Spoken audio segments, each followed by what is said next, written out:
Em nome do Pai, do Filho e do Espírito Santo. Amém. Amados irmãos e irmãs, é com muita alegria que nós estamos aqui para juntos a estudar e meditar a primeira leitura que a Igreja nos apresenta para este domingo, que é o 21º domingo do tempo comum do ano A.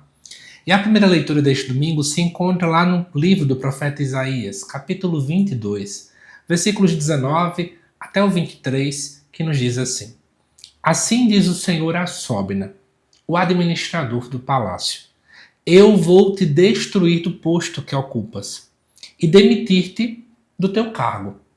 Acontecerá que nesse dia chamarei meu servo Eliacim, filho de Hilcias, e o vestirei com a tua túnica, e colocarei nele a tua faixa. Porei em suas mãos a tua autoridade. Ele será um pai para os habitantes de Jerusalém e para a casa de Judá. Eu farei levar aos ombros a chave da casa de Davi. Ele abrirá e ninguém poderá fechar. Ele fechará e ninguém poderá abrir. Hei de fixá-lo como estaca em lugar seguro. E aí ele terá o trono de glória na casa de seu pai. Amados irmãos e irmãs, dentro do capítulo de número 22 do livro do profeta Isaías, nós estamos em uma espécie de uma sessão em que tem-se oráculos, profecias do profeta contra Jerusalém e também contra os seus dirigentes, contra as pessoas que lideram, seja no aspecto político, seja no aspecto religioso. E aqui aparece para a gente a imagem de Sóbina, que, como o próprio texto já nos diz, ele era um administrador do palácio. Era uma liderança, uma autoridade que era delegado pelo próprio rei que estava em vigência naquele momento. E aí é interessante que no versículo 19, o profeta Isaías, nesse oráculo, vai dizer que Sóbina ele vai ter o seu posto destituído e vai ser demitido do seu cargo. Por que isso aqui está acontecendo, né? Na verdade, a gente tem que entender o contexto geral do livro. Em momentos anteriores, o que é dito dentro do livro do profeta Isaías é que Sóbina ele havia preparado para si um túmulo monumental. E aí pensa um pouco comigo, né? Eu construo um túmulo monumental para o administrador do palácio, não é para si mesmo. Só que quando ele constrói, além de ser algo tão monumental, ele constrói nessa perspectiva de que ele é eterno, de que a sua posição não é temporária, mas que ele vai ficar até o final de sua vida naquele cargo que está ali. Resumindo a história, ele está então agindo, está atuando como alguém cuja autoridade não depende dos outros, não depende de uma delegação do rei, não depende da vontade de Deus, mas depende de si mesmo. No final das contas, para Sóbina, a autoridade é uma propriedade pessoal. É eu que mando quando eu quero ter autoridade, é eu que desmando. Amados irmãos e irmãs, é óbvio diante disso que o tema central da liturgia deste domingo é justamente a ideia de cargos, de lideranças. Isso aqui, inclusive, dá aí muito pano para manga para as nossas reflexões nesse domingo. Eu já começo com a primeira, pensando na dinâmica dos cargos. Muita gente acha que um determinado cargo, ele meio que santifica de modo automático quem ali assume ele. Então, por exemplo, é muito similar à visão do sacramento do matrimônio. Muita gente está no namoro, vai ver a futura esposa ou o futuro esposo cometendo determinadas gafes, né? Aí aquela pessoa diz, não, quando ele casar ele vai melhorar. Não ache que o sacramento do matrimônio é uma espécie de ritual mágico que vai transformar completamente a vida da pessoa. Porque não vai acontecer isso. A mesma coisa vale para os cargos. Vamos votar em fulano para ser presidente do apostolado da oração. Vamos, torcer para que fulano seja ordenado diácono e depois torne-se então padre, porque aí ele vai de fato mudar determinadas atitudes que ele tem. Não vai acontecer. Pelo contrário, pode acontecer de que tais defeitos, tais realidades negativas ainda sejam ainda mais afloradas, porque alguém, quando está em um cargo de liderança, fica mais visado. Você está em uma espécie de uma vitrine onde todos te olham. E muitas vezes, no ato de tomar algum tipo de decisão, as suas falhas elas vão meio que ser ainda mais evidenciadas e ainda atrapalham a vida de outras pessoas.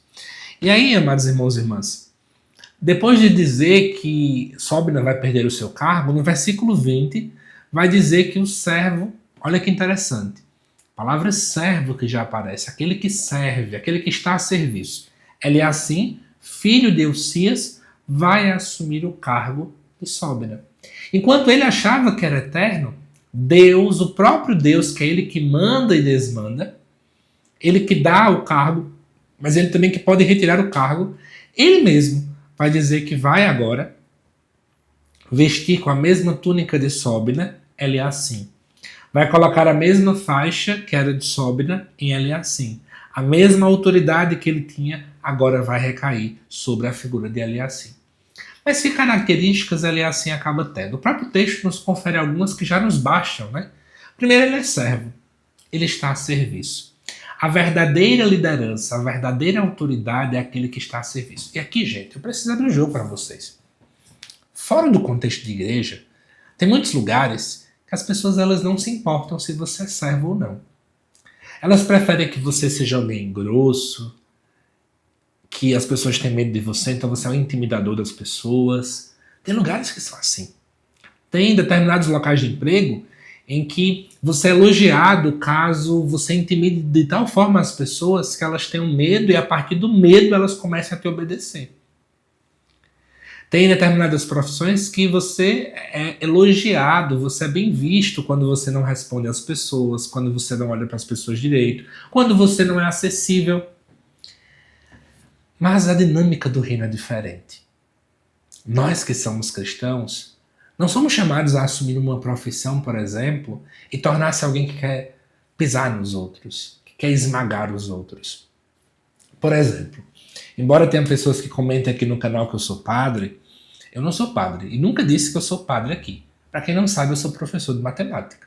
E sou muito feliz na minha vocação, sou muito feliz. E, amados irmãos e irmãs, qual é a minha luta dentro da minha profissão?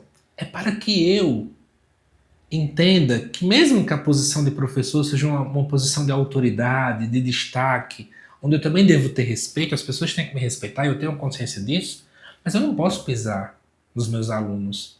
Eu não posso deferir palavras que destruam sonhos. Sabe? Eu preciso me policiar sempre. Pois pode ser que num dia eu esteja um pouco estressado durante o momento de aula e eu faça comentários que ao invés de ajudar, atrapalhem a vocação do outro. Isso vale, aqui eu estou falando de uma profissão em particular, mas vale para qualquer profissão que a gente acaba assumindo. Vale para qualquer vocação. Ah, você, por exemplo, que está me acompanhando, que é catequista, cuidado para que dentro do exercício desta tua vocação, você não acabe afastando pessoas. Você que é padre, eu sei que são muitas demandas, especialmente as demandas que tangenciam a dinâmica administrativa da paróquia. Não é fácil. Você, além de ter que ser pastor, também tem que ser administrador, não é? É muito trabalho para uma única pessoa. Mas peça a Deus para que as complicações, os estresses, a quantidade de demandas e burocracias a resolver não acabem te consumindo ao ponto de que você não consiga levar pessoas para Deus, mas sim afastá-las. Todos nós, repito, corremos esse tipo de risco. Uma outra coisa. Eliacim, aqui no versículo 21, diz que ele vai ser um pai para os habitantes de Jerusalém e para a casa de Judá. Todo líder precisa ser como um pai. Quando eu uso a palavra pai, não é para como algumas pessoas ficam achando que é a mãe que pega no pé e o pai passa a mão na cabeça. Não. E também algumas pessoas acham que um pai é aquele que dentro da família é o que menos tem condições de externar em palavras o amor que tem pelo filho. Em muitas realidades ainda tem essa cultura predominante. Mas não é isso. Quando se coloca que é um pai para os habitantes de Jerusalém, para a casa de Judá, é para dizer ele vai ser aquele que acolhe, que escuta, que anda junto. Aquele que ama. Assim como o próprio Deus andou com o povo, esteve com o povo mesmo em meio ao deserto, que libertou o povo das mãos dos egípcios, aquele que é líder tem que ser a mesma coisa. E depois vai falar, eu farei levar aos ombros a chave da casa de Davi. A chave é um símbolo de autoridade administrativa.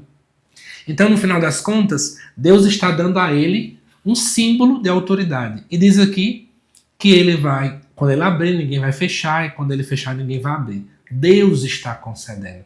A autoridade que vem de Deus é uma autoridade diferente de qualquer uma outra autoridade.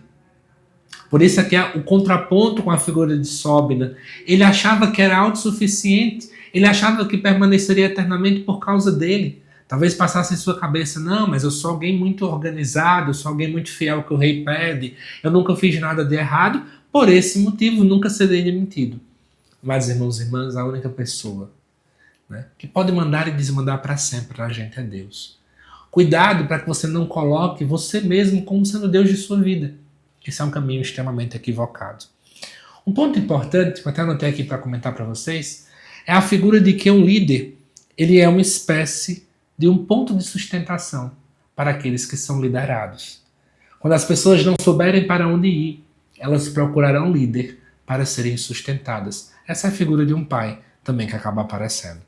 E para finalizar, eu trouxe aqui algumas anotações, além do que eu já falei para vocês. Esse texto nos traz algumas lições específicas. Primeiro que os cargos eles são temporários.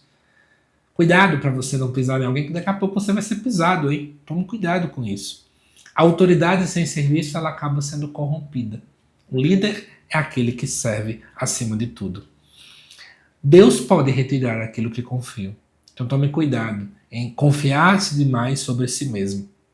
E eu te pergunto, então para finalizar esse vídeo, né? Você tem usado sua autoridade para quê? Para servir ou para ser servido? Para humilhar as pessoas ou para engrandecer as pessoas? Para promover sorrisos? Para promover outros líderes depois de você? Nós possamos hoje, à luz dessa primeira leitura, refletir sobre isso. Que Deus te abençoe, amado irmão, amada irmã. Eu te aguardo nos próximos vídeos aqui do canal. Até mais!